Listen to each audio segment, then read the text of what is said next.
Hello, everyone, and welcome to this edition of the Video Vault. For the past few weeks, there has been a renewed cultural connection between the people of Hawaii and Alaska. It centers around a traditional canoe. The canoe is now touring southeast before launching on a 4-year voyage across the Pacific. So we dug into our archives to look at a story done by Abby Hancock back in 2013, showing the historic significance of canoes and other artifacts uncovered and now being shared. These are the Cook Atlases and the journals. When it comes to telling Alaska's story, there are several variations depending on the author.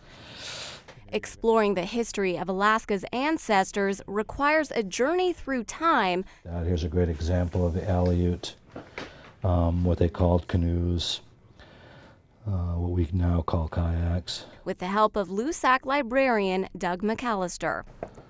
Early drawings like these from the 16th century are found in British explorer Captain Cook's journals. And many of the same steeped traditions have continued helping to bring the past to life. For centuries, Alaska Native people have kept their history alive in the form of dance, art, and storytelling. Fragments of that rich history are on display throughout the Alaska Native Heritage Center. Curator Eleanor Haddon says these native artifacts give us insight into life many generations ago, before the 1700s, when contact with the outside world began. At contact time, that there were lots of diseases overall within Native American communities, and contact time, we lost about 85 to 95% of our population due to diseases or starvation. But before disease hit, mere survival was already a challenge, mainly due to the cold climate. In Southeast, home to the Haida and Tlingit, people relied on the western red cedar tree, sometimes called the tree of life.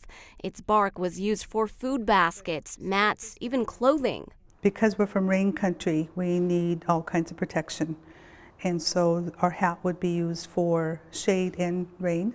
Another group, the Aleut people, adapted to life near the unpredictable ocean and its brutal weather.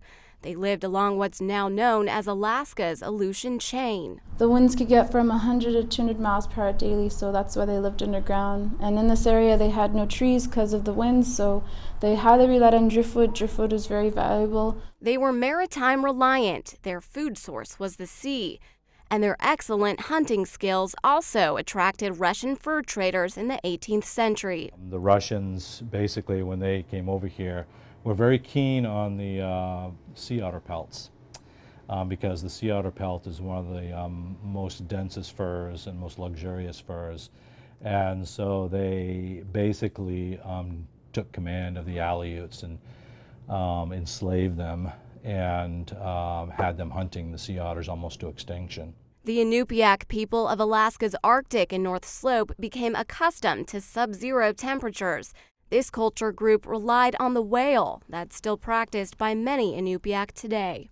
All parts of the animals were used for different purposes depending on the animal. Haddon says resourcefulness is a common trait among all Alaska Native cultures.